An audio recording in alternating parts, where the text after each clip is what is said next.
Hello, you're watching Euronews now. Let's take a look at the latest headlines.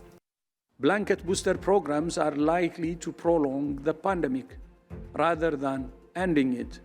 The World Health Organization warns wealthy nations to reprioritize and focus on the vulnerable amid global vaccine inequity. As Spain seeks to validate new coronavirus restrictions to mask up outdoors, we take a look at how regional powers have taken matters into their own hands. And the European Union urges renewed diplomatic talks over ratcheting tensions between Russia and Ukraine.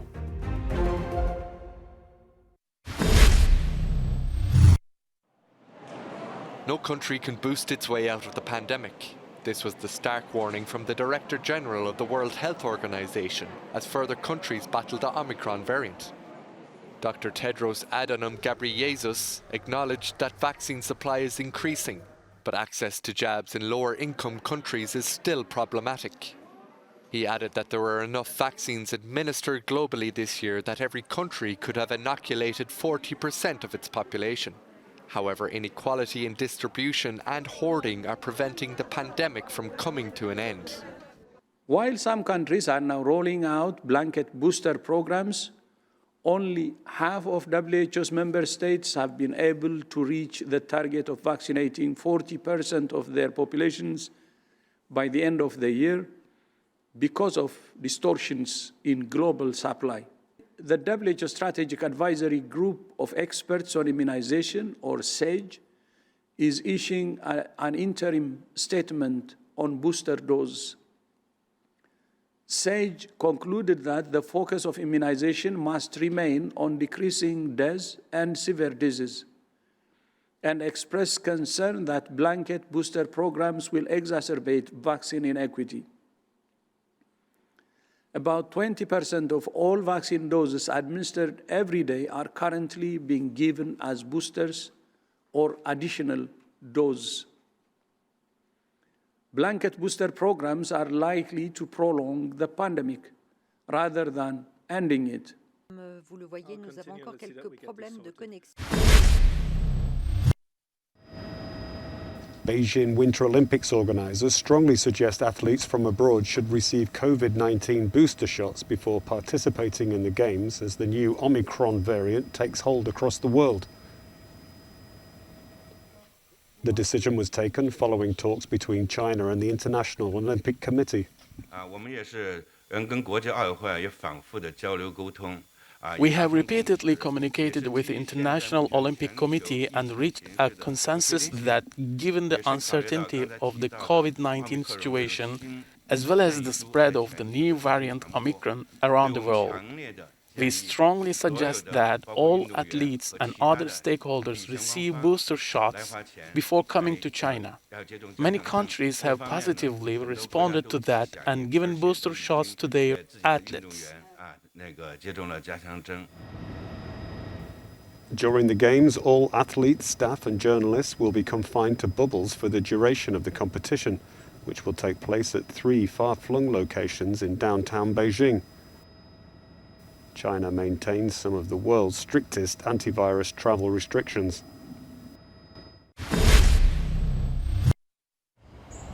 A non-hospital environment, discounted drinks at the best bars in Sofia, and an extra touch of Christmas spirit. These are some of the reasons why so many people like Persuava chose to get vaccinated here and keep their family and friends safe this holiday season. I think it's a great idea. It's a lot more comfortable, a lot more pleasant. The doctors and the nurses are lovely. So yeah, can definitely recommend it. It feels great. Better than in a plastic furgon in front of a hospital, definitely. The event organizer says this initiative is a small Christmas gift to the Bulgarian health officials who need all the help they can get in what has been a lackluster vaccination campaign. Bulgaria is in desperate need of a constructive vaccination campaign. That's what we're trying to do here. We're trying to help them out because so far there hasn't been a fully organized, united vaccination campaign coming from the state institutions. And I think I speak for all of us, it's the first time ever that all of the world is facing the same problem. We all have to deal with the same situation. in a safe environment away from the crowded hospitals. Even Santa Claus couldn't miss out all of the fun. So, he too got his booster shot just the other day, promising to deliver all gifts on time for Christmas. This is the only bar in Bulgaria where you don't need a green pass to get in, but you get one right after you leave. Well, it's very fun because most of the time people come for a consultation too, which means that they can have fun while being vaccinated and they're just not on a conveyor belt which is strung along. And it's better for us because we have more fun vaccinating, and for them because they're happier being vaccinated. Although only 27% of the population in Bulgaria is vaccinated due to a lingering strong mistrust in the COVID-19 vaccines, everyone is hoping for a safe and festive time this weekend. Julian Stoyanov, Euronews, Bulgaria.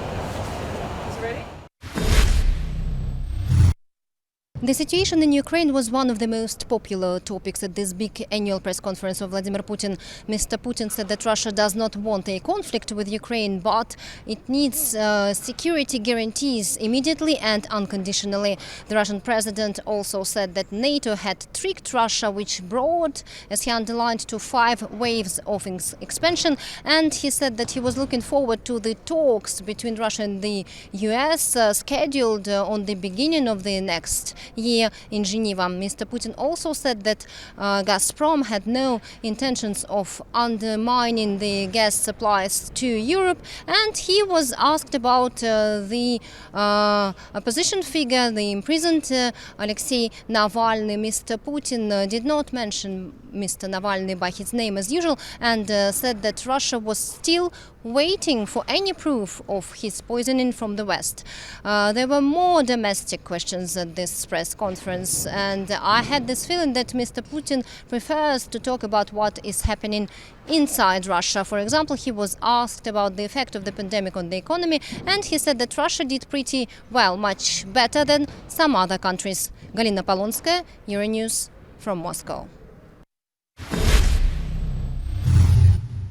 The countdown to liftoff is upon us.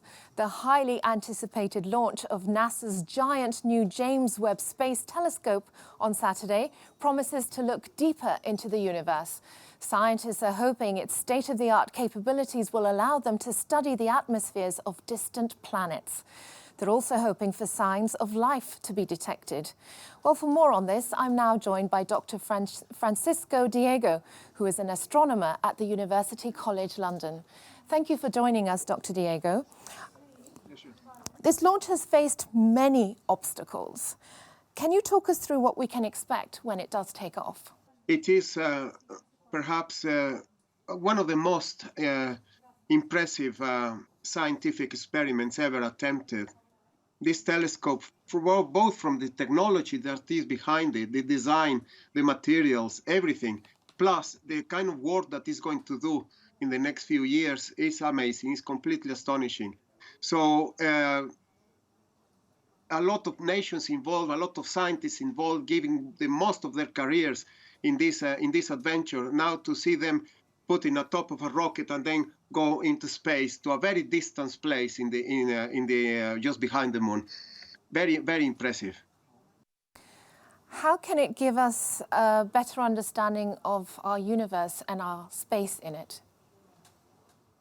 The observing in the middle infrared, the James Webb is going to be able to observe the formation, the very first stars in the universe. We're talking more than 13,000 million years ago, 30,000 million years ago, just after the formation of the universe, when the first stars emerged, the formation of galaxies in the cosmological part of the science that is going to do, plus the formation of stars in general in our Milky Way galaxy, the formation of planets, the formation of solar systems, which is extremely important, and also the characterization of the conditions of the planets that we already know, alien planets around the nearby stars, characterize their atmospheres, characterize their composition, and the James Webb is going to have a perfect opportunity to do this. That's it for now, but do stay with us as we bring you all the latest from across Europe and beyond. And you can find more on our website, euronews.com. No country can boost its way out of the pandemic. This was the stark warning from the Director General of the World Health Organization as further countries battle the Omicron variant. Dr. Tedros Adhanom Ghebreyesus acknowledged that vaccine supply is increasing, but access to jabs in lower income countries is still problematic. He added that there were enough vaccines administered globally this year that every country could have inoculated 40% of its population. However, inequality in distribution and hoarding are preventing the pandemic from coming to an end. While some countries are now rolling out blanket booster programs, only half of WHO's member states have been able to reach the target of vaccinating 40% of their populations by the end of the year because of distortions in global supply. The WHO Strategic Advisory Group of Experts on Immunization, or SAGE, is issuing an interim statement on booster doses. SAGE concluded that the focus of immunization must remain on decreasing deaths and severe disease, and expressed concern that blanket booster programs will exacerbate vaccine inequity. About 20% of all vaccine doses administered every day are currently being given as boosters or additional doses. Blanket booster programs are likely to prolong the pandemic rather than ending it. Vous le voyez, nous avons encore quelques problèmes de connexion. Nigeria has destroyed some 1 million expired doses of AstraZeneca. The coronavirus vaccines were disposed of at a landfill site in the capital, Abuja. The move comes as the West African nation says it will no longer accept COVID vaccine donations with short shelf lives. While the jab uptake has almost doubled in the West African nation in the last week, only 2% of the population are fully inoculated. Beijing Winter Olympics organisers strongly suggest athletes from abroad should receive COVID-19 booster shots before participating in the Games as the new Omicron variant takes hold across the world. The decision was taken following talks between China and the International Olympic Committee. We have repeatedly communicated with the International Olympic Committee and reached a consensus that, given the uncertainty of the COVID-19 situation, as well as the spread of the new variant Omicron around the world, we strongly suggest that all athletes and other stakeholders receive booster shots before coming to China. Many countries have positively responded to that and given booster shots to their athletes. During the Games, all athletes, staff and journalists will be confined to bubbles for the duration of the competition, which will take place at 3 far-flung locations in downtown Beijing. China maintains some of the world's strictest antivirus travel restrictions.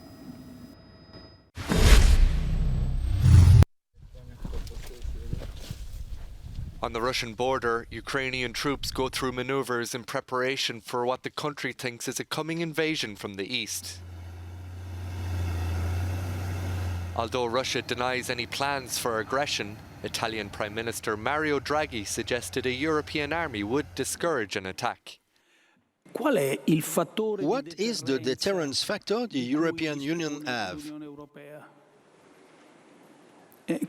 We have to reflect about it, because have we missiles, ships, cannons, armies?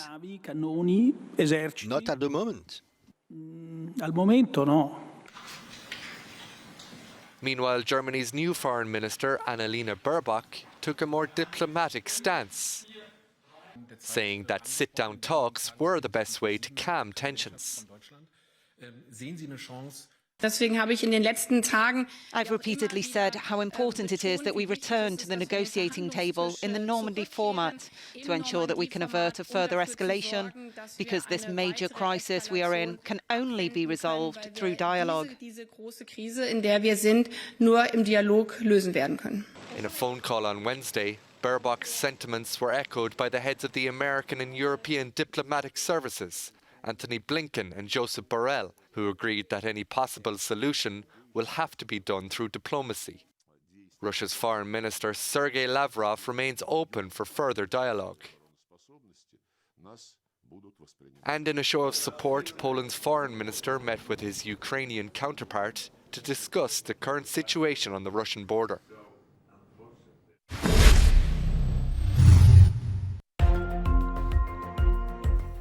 Belgium is on course to shut down 7 of its current nuclear reactors as planned by 2025, but it is now not ruling out the possibility of investing in a new generation of nuclear power. According to a new government agreement, it is now thought there could be an estimated €100 million of further investment into the research of small modular reactors.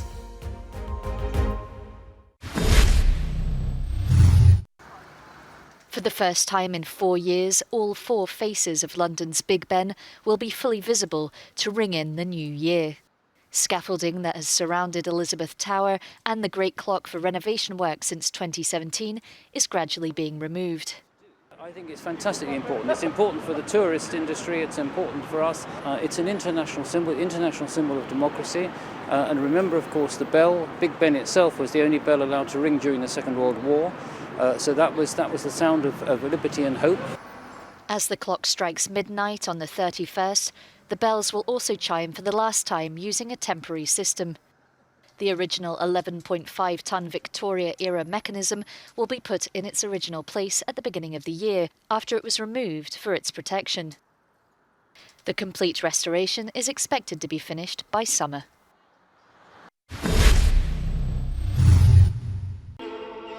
This Christmas, a TV audience of millions will be able to tune in to watch a classical concert inspired by Hungarian folk and gypsy music. Over the Christmas holidays, the world's most popular classical TV channel, Mezzo, will be showing repeated screenings of Imre Szabo Stein's latest concert film called The Carpathian Rhapsody. The 40 cameras were set up at the Italian Institute and captured a unique crossover show last summer. The Budapest Concerto, conducted by András Keller, was joined by world stars such as violin virtuoso Robi Lakatos and guitarist Ferenc Schnettberger. The concert featured a fusion of classical, symphonic and world music, which is the highlight of Mezzo's schedule. I sent them a very wild mixture of folk, jazz and classical music, and I was very surprised when the TV channel wrote back 2 days later to say that they wanted it. In a program of 12 works, Hungarian, Romanian, Spanish and gypsy music meets jazz and rock and roll while remaining in the concert hall. And the director even evokes the smoky Budapest cafes of the 1960s with his use of black and white images. It's an uncontrollable expression of Carpathian joy, which is different from Balkan joy, different from Nordic joy. It's a very special film exploring our deep musical traditions. This is not the first time Imre Szabo Stein has worked with Concerto Budapest. Their concert film in 2020 earned them the Golden Lion Award for Best Performing Arts Film at the International Venice TV Festival. In the next 5 days, the Carpathian Rhapsody can be seen online for free. Following this, Mezzo TV will keep the concert as part of its programming schedule for the next 3 years. That's it for now, but do stay with us as we bring you all the latest from across Europe and beyond. And you can find more on our website, euronews.com.